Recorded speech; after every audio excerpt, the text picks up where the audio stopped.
All right, now to US politics being played out in the courts of all places. Donald Trump has pleaded not guilty to 34 counts of falsifying business records. And the polls show the case is not damaging his presidential aspirations.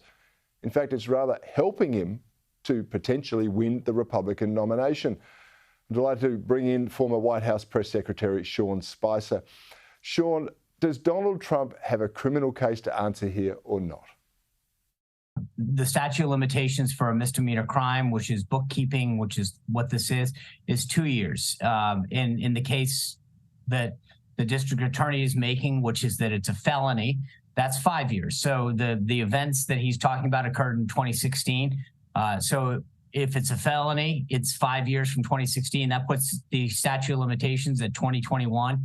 So at the best case scenario, that these charges expired 2 years ago. To a lot of observers outside the American system, it looks like Donald Trump is being pursued here. I mean, why aren't the prosecutors going after Joe and Hunter Biden and their criminal acts? There's overwhelming criminal evidence of those acts. Is the justice system being politicised? Look, when you look at all of Donald Trump's detractors, from Mitt Romney to Bill Barr, and realize that all of these people who have criticized Donald Trump say that the political and judicial system here has been weaponized against Donald Trump. When you're talking about charges and incidents that occurred in 2016, 7 years ago, and you're using those against him now, you have to question whether or not the system is being weaponized. You're talking about a federal prosecutor that passed on these same incidents. The Federal Election Commission passed on these charges. The previous Democratic district attorney in New York passed on these charges.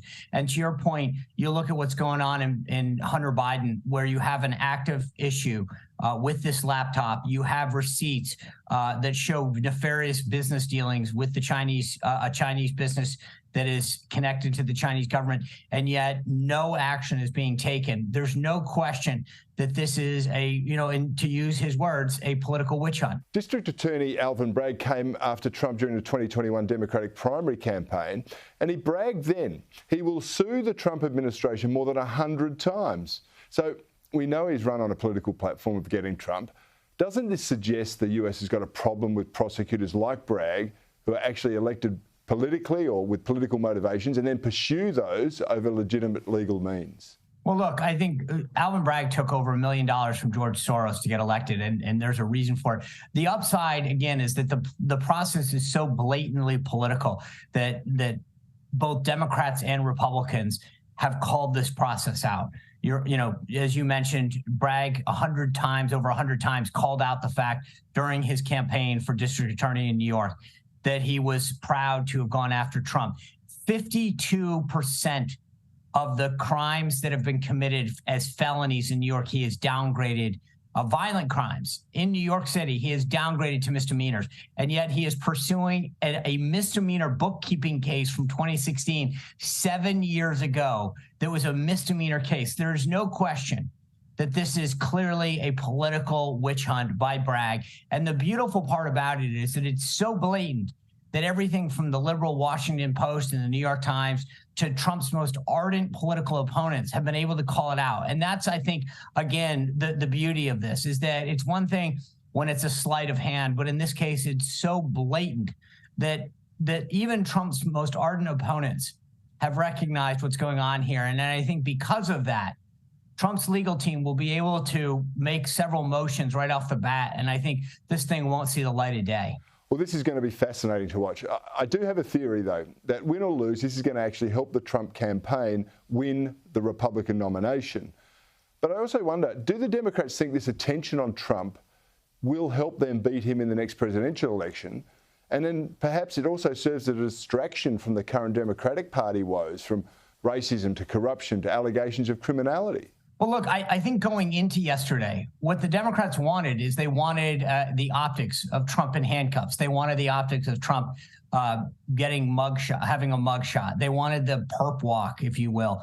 In fact, they got none of that, and they got the opposite. They got a united Republican Party where there's no oxygen for any of Trump's opponents. In fact, you saw all of Trump's rivals rally around him and put out support. It's not just his rivals, but even his most ardent, opponents put out statements talking about the fact that they came to rally around the rule of law in the United States. And that benefits Trump. We've seen the polls show that Trump has risen and his opponents in the Republican primary have gone down.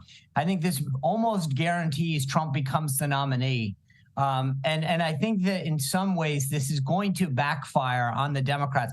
Now, look, we're very early in our political process. There's no question about it.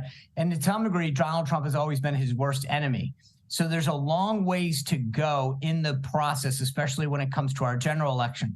But in the short term, so far, this has clearly benefited Trump politically. Well, I saw today Joe Biden has got another likely challenge to his nomination. This time, Robert F. Kennedy Jr. has filed his paperwork, according to newspaper reports. And, of course, Marianne Williamson is also in the race.